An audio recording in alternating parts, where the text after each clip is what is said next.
महाप्रभुंकर कृपारू आज देवस्वान पूर्णिमा जो अनुष्ठित होती कोटपाटारे बहुत सुंदर भाव में सकाल आरंभ कराई एवं वर्तमान शह शह लोक भक्त आसुँच जहाँ बहुत सुंदर भाव में आम देवस्वान पूर्णिमाटा अनुष्ठित चली पुरातन रथ यात्रा जोटा कि शह शह वर्ष आगु ये रथ यात्रा एवं मंदिर आरंभ होता एवं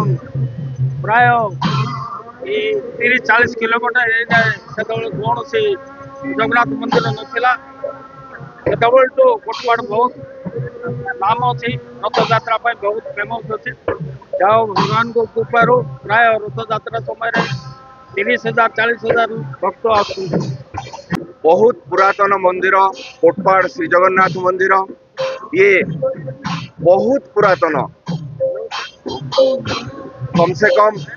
5-6 पीढ़ी यही मंदिर रे सेवा करी करी बाहर लेनी वर्तमान आमर यही पुरातन मंदिर देव स्नान नीति आज अनुष्ठित होछि एवं यहाँ परे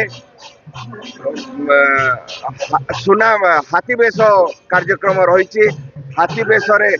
ठाकुर समस्त को दर्शन देवे तापरे अणसर गृह को जीवे अणसर गृह सी फल आहार करी ज्वर रे पीड़ित होई तापरे प्रभुंकर नीतिकांति अनुष्ठित हब जमिति कि पाचन पानी आउ विभिन्न प्रकार औषध पूजा सामग्री लगे महाप्रभु को पूजा अर्चना करा नवजौवन दर्शन देवे 25 तारीख रे 26 तारीख रे हब कार्यक्रम 27 रे द्वितीय तिथि रे आमर रथ प्रतिष्ठा हला परे पहंडी विजे करेंगे ठाकुर मानू समस्त को अनेक अनेक शुभेच्छा शुभकामना आमे समस्ते श्री जगन्नाथंकर यही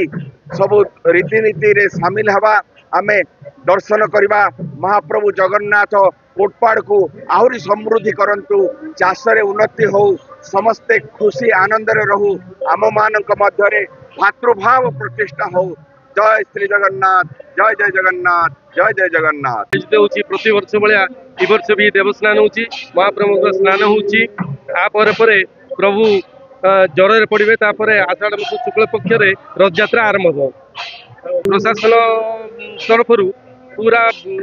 मंदिर चारिपटे भल व्यवस्था है क्लीनिंग का सैनिटेशन भी भल व्यवस्था अच्छी आ रथ यात्रा भी बढ़िया प्रिपेरेसन ए वर्ष होती आगुरी भी मीटिंग आमर जो होता से मीटिंग अनुसार रथ यात्रा सुरुखुर करने बोलिकी प्रत्येक माने प्रशासन समस्त कर्मकर्ता तथा तहसीलदार एंडामेंट कमिटीर चेयरमैन अच्छा आमर कमिटी अच्छी कमिटी बसिकी प्रति वर्ष भाई ये वर्ष भी आम यात्रा जमी सुरुखुर कराव से विशेष मीटिंग करके कार्य ग्रहण कर